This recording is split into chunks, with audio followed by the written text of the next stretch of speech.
I just replaced my battery for the battery that was in the charger, and I just realized that I put the charged battery back into the charger and I put the empty one back into my camera. Off to a strong start. I thought today we could sit here on the floor by my couch. I don't know who of you have been around since the very beginning, but it's kind of reminding me when I used to film all of my videos at the foot of my bed, sitting on the floor in my very first apartment. And even though it wasn't aesthetic or perfect or anything, I always loved filming there. So I wanted to film a little Q&A today and catch up on some of the questions that I have from a Q&A I did on Instagram, and also some questions that I didn't answer last time around. A lot of the questions were based around health and wellness and also mental health, and so I think what I'm gonna do this year is actually do dedicated Q&As. Like maybe next time I'll do a personal one or a modeling one, just to make it a little bit easier for whoever's interested. With that said, let's get into it. The first question is, oh my God. Do you guys remember when they were doing construction on my building? They are not doing construction on my building, thank God, but they're doing construction now across the street. It's a couple buildings down, but they are basically doing the exact same thing on a totally different building. If you can hear the construction, just give me a pass this time. Okay, first question is, what's your approach to staying in shape without being too hard on yourself? I feel like I go through phases of being really hard on myself and being a little bit more lenient with myself. I don't think it's the balance that I struggle with. I think it's actually the self-talk and the negativity the next day that comes with it. And that's the part that I try to work on the most, is like, listen, you've worked hard this week, or you're going on a date with Avery, or you're going on a girls' night. Like, you deserve to have this time, and tomorrow morning you're gonna wake up and you're probably gonna not look, you know, you're 100%, or maybe you won't feel you're 100%, but the dinner was worth it, and the time spent with the people that you love is worth it, and having the burger that you've been thinking about for the last week is worth it, you know? And so just turning that into a positive, and yeah, it's almost like preparing myself for the next day, if that makes sense. The other thing that I've obviously learned to do over the years is, like, there's a time and a place for me to indulge in whatever it is that I want to indulge in. And I'm not necessarily talking about a cookie. Like, I'm talking about bigger meals out that involve alcohol and that involve just like real indulgence, you know? Like, for me with my work, there's a time and a place for that. And it's usually on a Friday or Saturday night. Like, if they have really amazing cookies on set, I'm gonna have one. Or if, you know, the only thing that they have for lunch is something that's not something I would typically eat, like, I'm not gonna not eat. I've also realized over the years that the less I stress and the less I focus on food and doing things so perfectly, the easier it is for me to stay in shape, and the less I actually need to think about it. I know that's kind of an annoying answer, but that's honestly what happened to me. Like, as soon as I let go a little bit, and as soon as I stopped overthinking and overtracking and hyper focusing on it, that's when all of this became so much easier and so much more fun for me too. What's your go-to meal when you're super busy? I was thinking about this earlier, and the first thing that came to mind to me was tuna salad. I always have some canned tuna in my fridge. Love saving this for the days where I don't feel like cooking, because it's so easy. I just whip it up in like 5 minutes. If I'm really hungry, I'll make it into like an open-faced tuna sandwich. Sometimes I'll put it on just like a bed of greens, or I'll put it in those romaine lettuce wraps and make like tuna salad wraps. We also always have like olives or pickles or celery and carrots and things like that, so you can add those things in and make it a little bit more exciting. It's gonna be a little hard if you don't like tuna, but you could probably do it with like salmon, canned chicken, or anything that's like similar to that. I also always have smoked salmon in the fridge. Again, if you're not into fish, then I'm sorry.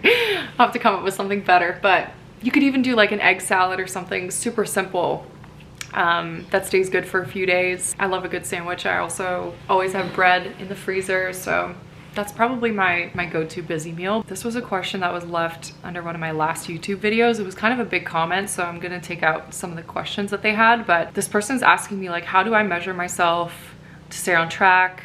Do I weigh myself or use a measuring tape, or both? And do I follow a consistent schedule of like measuring and weighing and that kind of stuff? I'm not going to include the rest because it's not relevant, but I don't measure myself unless I need to be measured by the agency. I don't see the reason for doing that. I also don't have a scale. I used to have a scale, but I threw it out before I moved into this apartment with Avery. I just felt like I didn't need it. I wasn't using it. I think there was a time in my life where I had a negative relationship with the scale. I think at the time that I threw it out, a lot of that had been healed and taken care of, but I still think the scale just doesn't really bring a lot of positivity. And I also think it's just something that's not relevant, you know? Like if I'm going to the doctor, sure, like I just had a physical a month ago, they weighed me. It doesn't do anything for me to weigh myself every day other than make me aware of a number that I really shouldn't have an attachment to, you know what I mean? It's tough because I want to speak from the place where I'm at right now, but I know all of the things that it took for me to get here, and part of that was knowing what it felt like to be a certain size or a certain measurement. And I think it's not really fair for me to explain things from where I'm at right now when you or anyone else might maybe watching this doesn't know what that's like. But I would say, like, if you're gonna monitor your progress or track whether you're staying in shape or not, do it in a way that doesn't involve some sort of attachment to a number. Like, do it by the way that your clothes fit and feel. Do it by the way that you feel every day. Like, do you like the way that you feel in your body? Do you have energy?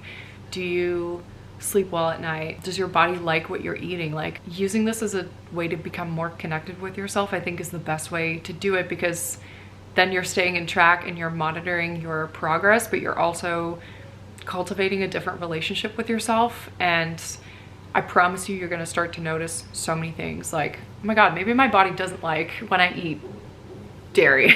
Maybe my body actually is sensitive to alcohol because every time I have 2 glasses of wine, I sleep terribly. You know what I mean? Like, just those things are like everybody's body. Oh my God. Everyone is so different. Oh, I also just remembered that this person asked about tracking food and stuff.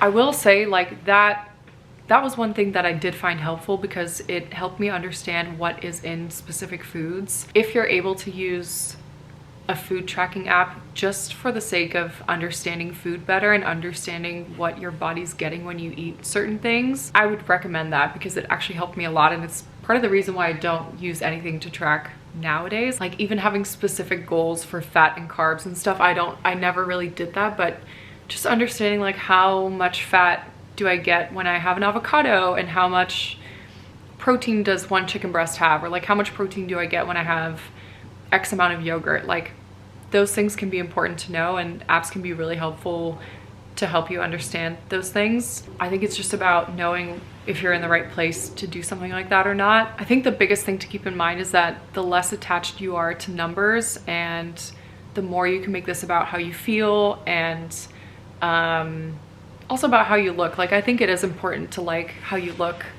and be in a place where you're comfortable, but not tying that to numbers. I think that that's the healthiest way to go about this. I'm trying to remind myself to like keep my head above my body and not out like this. I find like sometimes when I'm filming these videos, I get passionate and I like put my head in the camera, but I don't need to do that for you to hear what I'm saying. What's something that makes you feel like you've got your shit together, even if it's the smallest thing? This is a good question. I think for me, this has a lot to do with my surroundings. Like, if my apartment is in shape, if the bed's made, if the sink's clean, like, everything else can be falling apart, but as long as my space is clean and organized, I'll be okay. If I come home and there's just shit everywhere and there's dishes from yesterday in the sink, like, that's the kind of stuff that will really send me over the edge. Actually, pretty much every night before I go to bed, I'll do like a quick cleanup around the apartment, and it's kind of relaxing for me too. It's like a way for me to unwind. I don't know if you would consider that a small thing, but for me, that's a small thing. Like, I don't clean the whole bathroom every day, or don't like do a deep clean of the kitchen every day, but just like a small 5-minute cleanup of stuff that's laying around, dishes that are in the sink, like quickly wiping down the sink and whatever, you know, those are the little things that actually allow you to keep the place cleaner and organized for longer. And so I would say that that's the thing that helps me feel like I have my life together. How do you manage your mental health as a model? Any tips for dealing with anxiety and mental health struggles? I would say that I'm generally pretty lucky when it comes to mental health. I've never really dealt with depression or anxiety. I definitely get stressed and I get overwhelmed, and I mean, I've shared these times with you guys, but I also go through periods where I'm not sure about what I'm doing, and maybe I'm not doing as well as I maybe hoped that I would be doing, you know? So I go through the same life struggles that everyone else goes through. The circumstances might just be a little different because my career is different, but the biggest thing that I deal with in the mental health department, I think, is the lack of consistency in my career and just never knowing what's gonna happen next, and never knowing whether this month is gonna be as good as the last one or whether this year is gonna be as good as the last one. And I think can really bring me down, to be honest. I haven't mastered how to get through those times. Right now everything's great, but maybe next month it's not gonna be that great. And I promise next time I go through one of these times, I'll share it with you so you know what it's like for me. But I have times where I definitely doubt myself and I don't feel like I'm doing as well as I should be doing. And, you know, instead of recognizing it as something that happens in my job, I will turn it back on myself and I'll make myself responsible for it, when really I might be doing everything that I can. It's just not the time, or it's just not happening for whatever reason, you know? That's probably my biggest mental health struggle, and it really does weigh on me. I feel like I'm turning a corner with that, to be honest. I'm kind of realizing that every time I'm in this period where things are slow or where things are maybe not going the way that I want, it's because there's a lesson that I need to learn here. Like, maybe I'll open up a little bit about this now, but last year I went through this period in the beginning of the summer where I just felt really stuck, and I felt like I was kind of hitting a ceiling and things weren't really going the way that I had hoped that they would be going. And it ended up being really helpful for me because it made me realize that I needed to expand my book and like get new images and do all of these things. And if I hadn't gone through that slower time, maybe I would have stayed comfortable where I was, you know? Maybe I wouldn't have had the frustration that ended up leading me to have these conversations and leading me to do all these things that are now, I guess, allowing me to reap the rewards, you know, or allowing me to have the things that I actually wanted. It kind of happened in December too. Like, December was a little bit better, and it was also just like the holidays. But again, it was one of those situations where things were slower and I was getting frustrated, but it ended up being a 2-week period where I realized so many things about YouTube actually, and what I want to do with it and how I want to tackle it this year. Like, now we're in 2025, but I guess what I'm trying to say is, like, it's like that saying, like, when you change the way you look at things, the things you look at change. And that's one of the things that I have to remind myself of. Like, okay, I might be viewing this through a really negative lens. Like, how can I not always necessarily turn it into a positive one, but how can I ride this out knowing that there's something better at the end? I think this is one of those things that you only realize over time, when you have enough experiences like this to give you the evidence that there's always going to be something better at the end. Also, when it comes to mental health, I know that that's not going to be, like, this way of thinking isn't going to work for everyone, because it's not always about the way that you think, right? Like, mental health is so much more than that, and it's not always in your control. But this is just the way that I handle those really tough low moments in my life, is like reframing it in the best way possible and just trying to ride out the wave. I just switched out my battery and also made myself a coffee, so if you can hear the machine in the back, that's what you're hearing. I'm gonna answer maybe 2 more questions and then I'm gonna call it a day, just because I have to go to, I have a Pilates class at 3:30 and then I have a session at 4:30, so I gotta get going. Okay, I remember a couple years ago you'd shared that you were in therapy after your parents got divorced.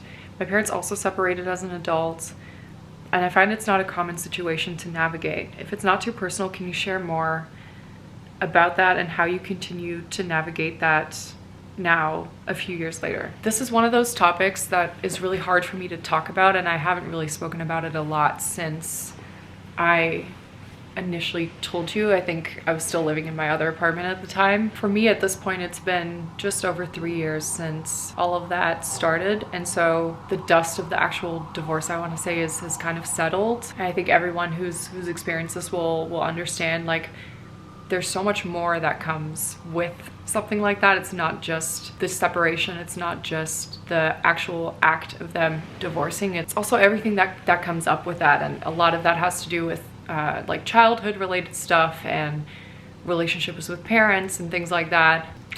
I don't know. It's been probably the most challenging thing that I've had to navigate, to be honest with you.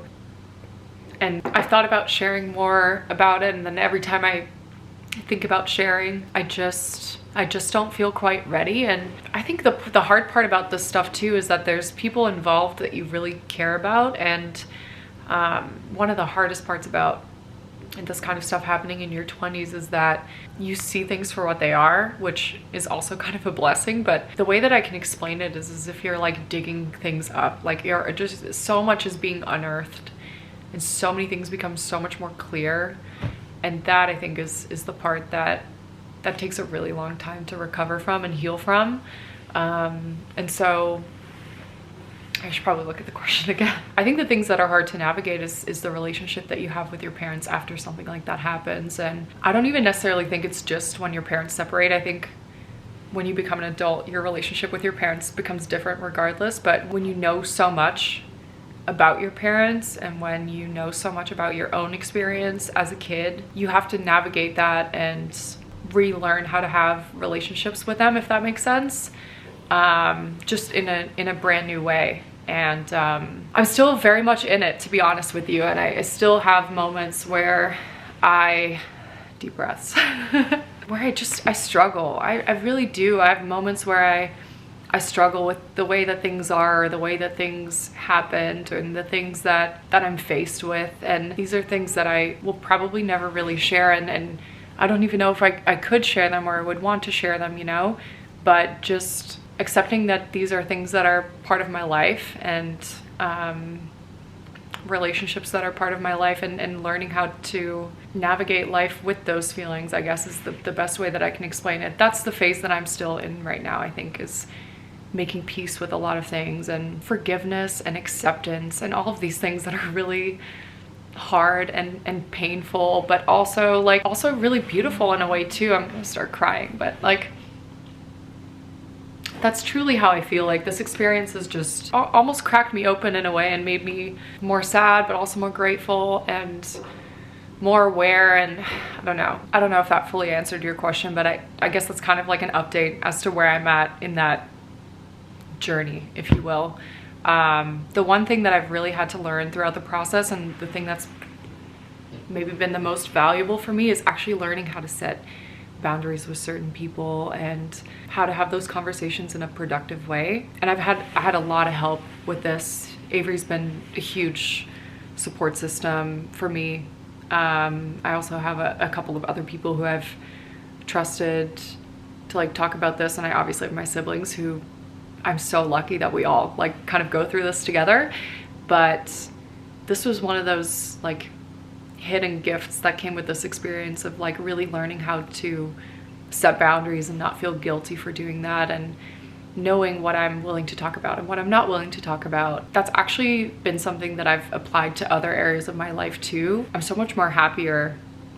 It's not good English. I'm so much happier since doing that, and not saying yes to things that I actually don't want to do, or like not having conversations that I don't want to have, or being able to respectfully shut down certain conversations that I don't want to have because they impact me negatively. And again, I have to credit like going through therapy and having someone teach me how to do that and how to deal with the guilt that comes from doing that sometimes. And I wish I could be the one to like share how to do that or give you the tools, but I'm not I'm not that kind of professional, you know? And having a supportive partner who's patient with you and listens to you, even if you talk about the same thing like 100 times, you know? Like, I could go on about this forever now that I'm thinking about it, but this is like part of the reason why it's been so clear that Avery is, you know, the person for me, because he actually came into my life right when all of this was happening and supported me so